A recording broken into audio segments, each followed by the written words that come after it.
Welcome friends, বুল বেয়ারজন YouTube চ্যানেলে আপনাদের স্বাগত। তো আজকে আমরা দেখে নিই এখানে ব্যাঙ্ক নিফটি কীভাবে কাজ করেছে। দেখুন ব্যাঙ্ক নিফটি যেটা কাজ করেছে, এখানে ব্যাঙ্ক নিফটি একটি ডোজি টাইপের ক্যান্ডেল তৈরি করেছে এবং এটি একটি টপ লেভেলে ডোজি তৈরি করেছে। সো টপ এবং লোয়ে যদি ডোজি তৈরি করে তাহলে মার্কেটে একটি বিগ মুভমেন্ট আসে রিভার্স সাইডে। সো এখান থেকে আমরা রিভার্স সাইডে মার্কেটকে আমরা এক্সপেক্ট করতে পারি। মার্কেট রিভার্সে আসতেও পারে, নাও আসতে পারে। সো আমাদের কিন্তু এই রিভার্সের একটা এক্সপেকটেশন রাখতে হবে, যেহেতু মার্কেট একটি ডোজি টাইপের ক্যান্ডেল টপে তৈরি করেছে।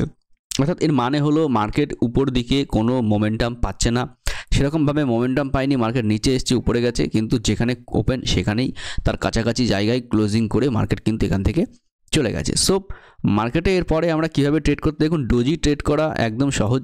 আমি এটা আগেও শিখিয়েছি যে ডোজি ট্রেড করার জন্য দেখুন ডোজির যে হাই, ডোজির যে লো আছে, এটা কি মার্ক করে নিতে হবে এবং এর নিচে মার্কেটকে আসা পর্যন্ত ওয়েট করতে হবে। এই হাইয়ের উপরে মার্কেটকে যাওয়া পর্যন্ত ওয়েট করতে হবে। মার্কেট যদি উপরে খোলে তাহলে এই ডোজির হাই থেকে কিন্তু মার্কেট রিজেক্ট করে উপরে যাবে, বাউন্সের মতো কাজ করবে। মার্কেট যদি নিচে খোলে এবং ডোজির কাছাকাছি যদি পৌঁছায় তাহলে কিন্তু মার্কেট এখান থেকে বাউন্স করে নিচে আসবে। সো এই দুটো আমরা দেখে নিলাম। মার্কেট যদি gap up gap down open হয় আগামীকালকে বা সোমবারের দিন এই ডোজি রেসপেক্টে, তাহলে কিন্তু মার্কেটে বড় মুভমেন্ট আসার সম্ভাবনা রয়েছে। তাহলে প্রথমে আমরা দেখে নিলাম মার্কেট যদি উপরে খোলে তাহলে মার্কেট নিচে বাউন্স করে মার্কেটকে কিন্তু উপরের দিকে যাবে। মার্কেট যদি নিচে খোলে তাহলে কিন্তু এই ডোজির হাই লো লেভেল আছে সেখান থেকে বাউন্স করে মার্কেট নিচে যাবে। সো এটা ছিল আমাদের gap up gap down set up. আর যদি মার্কেট এর মাঝখানে খোলে, ডোজির মাঝ বরাবর এরিয়াতে মার্কেট ওপেন হয় এবং মার্কেটে মোমেন্টাম খুব বেশি না থাকে, তাহলে মার্কেটের এই হাই এবং লো কিন্তু খুব এক্সপেক্ট থাকে যে মার্কেট কিন্তু এখান থেকে এই দুটোকে ব্রিজ করে উপরের দিকে অথবা মার্কেট নিচের দিকে আসতে পারে। সো তখন আমরা কীভাবে ট্রেড করতে পারি, এই ডোজির যে লো জোন আছে এই জোনকে যখন একটি 15 মিনিট ক্যান্ডেল, কত ক্যান্ডেল 15 মিনিট ক্যান্ডেল যখন একে ক্লোজ করবে, ক্লোজ করে পারফেক্টলি ক্লোজ দিয়ে দেবে এই ডোজি এরিয়ার নিচে, তখন সেই 15 মিনিট ক্যান্ডেলের উপরে আমরা এখান থেকে এসএল এবং নিচের দিকে এখানে আমাদের এন্ট্রি পয়েন্ট করে আমরা মার্কেটকে নিচের দিকে যেটা মার্কেট যাবে তার সঙ্গে আমরা রাইড করতে পারি। উপরের দিকেও তাই, উপরের দিকে যদি 15 মিনিট ক্যান্ডেল ক্লোজ করে দেয় তাহলে এর যে ডোজির হাই আছে এই হাইয়ের কাছাকাছি আমাদের এন্ট্রি হয়ে যাবে এবং এই যে ক্যান্ডেলটি লো আছে 15 মিনিট ক্যান্ডেল তার সেল হয়ে যাবে এবং এখান থেকে মার্কেটকে আমরা রাইড করে মার্কেট উপরের দিকে যেতে পারে। যেহেতু টপে ডোজি তৈরি হয়েছে, এক্ষেত্রে আমাদের এক্সপেকটেশন থাকবে আমাদের 70% পজিশন সাইজিং থাকবে মার্কেটকে নিচে আসার সঙ্গে রাইড করার। সো মার্কেটকে কিন্তু আমরা এখন নিচে আসার সঙ্গে সঙ্গে মার্কেটকে রাইড করতে পারি এবং এখান থেকে 500 থেকে 600 পয়েন্টের মুভমেন্ট কিন্তু মার্কেট দিতে পারে। সো তার জন্য আমাদের রেডি হয়ে থাকতে হবে। মার্কেট কালকে একটি বিগ মুভ দেওয়ার জন্য রেডি হতে পারে, অথবা কালকে যদি মার্কেট এরকম আরেকটি ডোজি টাইপের ক্যান্ডেল তৈরি করে দেয় বা ছোট টাইপের ক্যান্ডেল তৈরি করে এবং ডোজির হাই লো ক্রস না করে, তাহলে কিন্তু এক্সপেক্ট করা যায় যে আগামী সোমবার কিংবা মঙ্গলবার দিন ডোজির হাই লো ক্রস হয়ে যাবে এবং সেক্ষেত্রে মার্কেট কিন্তু বড় মুভ দেওয়ার জন্য তৈরি হবে। এবং অবশ্যই আমাদের এক্ষেত্রে নেগেটিভ ভিউটা মার্কেটে রাখতে হবে। মার্কেট ক্র্যাশ নয়, জাস্ট এখানে মার্কেটের রিট্রেস করার জন্য মার্কেট আসবে, অর্থাৎ মার্কেট নিচে একটু আসবে উপরে যাওয়ার জন্য। সো সেই যে নিচে আসবে তার সঙ্গে সঙ্গে আমাদের রাইড করে কিন্তু এখান থেকে প্রফিট করতে হবে। সো আমরা যদি দেখে নিই এখান থেকে আমাদের নিফটি কীভাবে কাজ করেছে। সো আমরা এখানে নিফটির চার্টটি খুলে নিচ্ছি এবং দেখুন নিফটির চার্টটি খোলার জন্য আমি এখানে নিফটির চার্টটি খুলে নিলাম। সো দেখুন নিফটি আজকে হাই তৈরি করেছে, অর্থাৎ পরপর 1 2 3 4 5 6 দিন, নিফটি 6 দিন পরপর রেগুলার হাই তৈরি করেছে। অর্থাৎ এক্ষেত্রে আমি আগে একটা ভিডিও বানিয়েছিলাম 1 2 3 4 5 6 7 দিনের ভিডিও, 7 দিন পরপর বানানোর পরে কিন্তু কনসোলিডেশন করেছে বা নিচে এসছে, এক্ষেত্রে 6 দিন পরপর বানিয়েছে। সো আমরা এক্সপেক্ট করতে পারি এরপরে একটি কিন্তু বিগ রেড ক্যান্ডেল তৈরি করতে পারে মার্কেট এবং সেটির সঙ্গে আমরা এখানে যেতে পারি। সো ব্যাঙ্ক নিফটি যেহেতু নিচে আসবে, সুতরাং নিফটির ক্ষেত্রেও এরকম একটি রেড ক্যান্ডেল বা দুটো রেড ক্যান্ডেল বা নিফটির ক্ষেত্রে একটি লেট ডোজি বা এখানে কনসোলিডেশন এরিয়া ছোটো ছোটো ক্যান্ডেল যেরকম এরকম তৈরি করেছে, এরকম এরিয়া কিন্তু নিফটির ক্ষেত্রে এখানে তৈরি হতে পারে। সুতরাং সেক্ষেত্রে নিফটিতে আমরা কল বা পুট বাই করে কিন্তু বিশেষ প্রফিট পাবো না, কারণ এটা কিন্তু সেলার মার্কেটের জন্য এখানে হয়ে যাচ্ছে। সো নিফটি ক্ষেত্রে যেটা আমরা দেখতে পাচ্ছি যে মার্কেটে নেগেটিভ মোমেন্ট নেই, নিফটির ক্ষেত্রে কিন্তু মার্কেট এখানে দাঁড়িয়ে যেতে পারে, যেহেতু বড় বড় লার্জ ক্যাপ এখনও চলেনি, সেগুলো যখন চলা শুরু করবে তখন কিন্তু মার্কেটে যে লো ক্যাপ আছে, মিড ক্যাপ আছে, সেগুলো মার্কেটকে সুস্থির করে রাখতে পারে।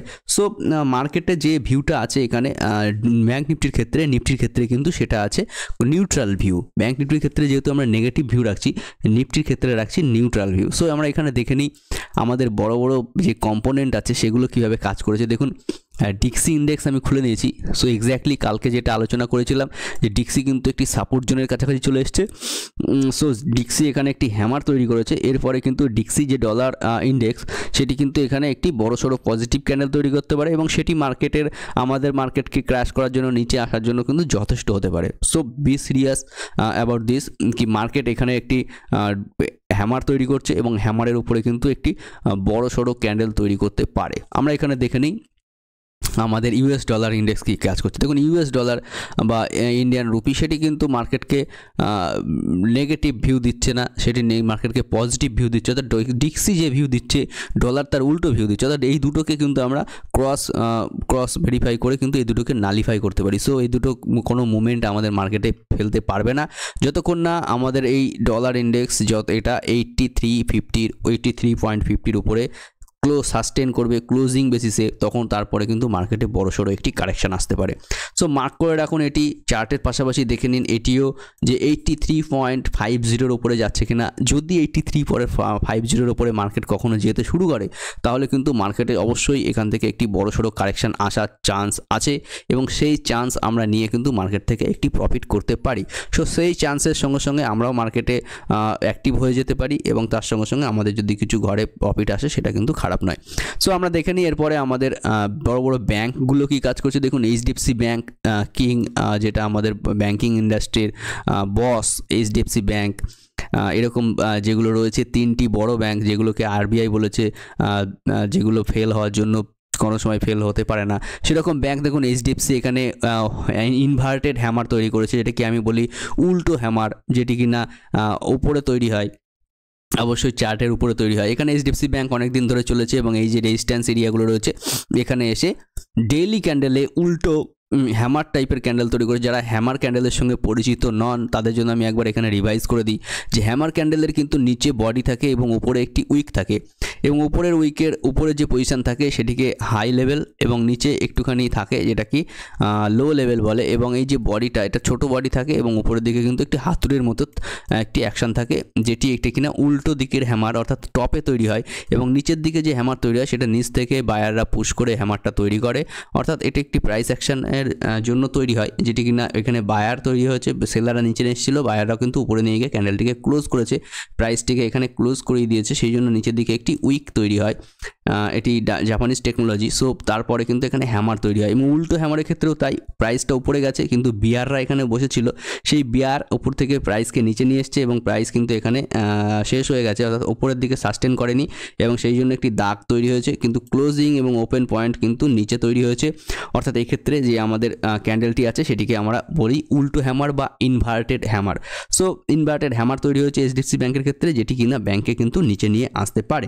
সো আমরা দেখে নিই আমাদের আইসিআইসিআই ব্যাঙ্ক কী কাজ করছে। দেখুন আইসিআইসিআই ব্যাঙ্ক আগে থেকেই নিচে চলে এসছে। সো বিগ ফল আইসিআইসিআই ব্যাঙ্কে তখনই পেন্ডিং আছে যখন কিনা আইসিআইসিআই ব্যাঙ্কের এই যে জাংশনটা আছে, এই জাংশনটা যখনই ক্রস করবে। সুতরাং এই 990 পরে আইসিআইসিআই ব্যাঙ্ক যদি এখানে ক্রস করে, তাহলে কিন্তু এই গ্যাপটা আছে, গ্যাপটা পূরণ হয়ে যাবে, অর্থাৎ 950 যে পেন্ডিং ফল আছে আইসিআইসিআই ব্যাঙ্কের ক্ষেত্রে, এটা কিন্তু এখানে আসতে পারে। সো তার জন্য কিন্তু আমাদের রেডি হয়ে থাকতে হবে। সো এখানে আমরা স্টেট ব্যাঙ্ক অফ ইন্ডিয়া, যেটা আমাদের সরকারি ব্যাঙ্ক, এসবিআই। সো এসবিআই এখানে ব্রেক আউট করার জন্য যাচ্ছে, ব্রেক আউট করলে কিন্তু মার্কেট উপরের দিকে যেতে পারে এসবিআইয়ের সঙ্গে। এসবিআইয়ের ব্রেক আউট লেভেল 80 এবং এসবিআইয়ের কিন্তু ব্রেক ডাউন লেভেল 80। সুতরাং এখানে লক্ষ্য রাখতে হবে যে মার্কেট উপরের দিকে কী করছে। মার্কেট যদি নিচে আসে, তাহলে একদিনে এসবিআই কিন্তু এখানে একটি বড়সড় রেড ক্যান্ডেল তৈরি করে মার্কেটকে নিচে নিয়ে আসতে পারে। সো সেই জন্য আমাদের রেডি হয়ে থাকতে হবে মার্কেটকে নিচে আসছে কিনা, তার জন্য কিন্তু মার্কেটকে আমাদের এখানে ভেরিফাই করতে হবে যে এসবিআই কী কাজ করছে। সো অ্যাক্সিস ব্যাঙ্ক কনসোলিডেশন জোনে আছে, একটি ডোজি ক্যান্ডেল তৈরি করেছে এবং এখানে সুইং তৈরি করার জন্য তৈরি। পাঞ্জাব ন্যাশনাল ব্যাঙ্ক হ্যামার তৈরি করার মতো একটি পজিশন তৈরি করেছে এবং ওপর থেকে কিন্তু সেলিং এসছে। ফার্স্ট এগুলো আমাদের স্টকের ব্যাপার, সো আমরা পরে দেখছি সেগুলো।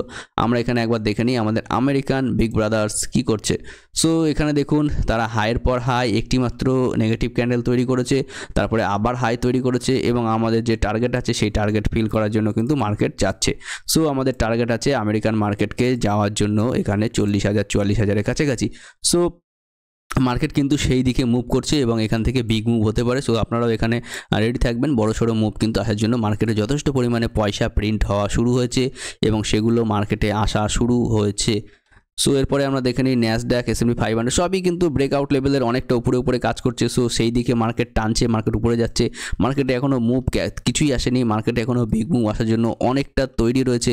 সুতরাং সেই দিকে কিন্তু মার্কেট যেতে পারে এবং তার জন্য মার্কেট কিন্তু রেডি হতে পারে। সো আপনারা এগুলো অ্যানালাইজ করবেন নিজের মতো করে এবং দেখে নেবেন, টার্গেট বসাবেন, এসএল বসাবেন, তারপরে কাজ করবেন। সো ভিডিও দেখার জন্য ধন্যবাদ এবং চ্যানেলটিকে ভালো লাগলে অবশ্যই সাবস্ক্রাইব করবেন, লাইক করবেন, শেয়ার করবেন এবং কমেন্ট করে জানাবেন। থ্যাংক ইউ ফ্রেন্ডস, ভিডিও দেখার জন্য অসংখ্য ধন্যবাদ। Thank you, good night.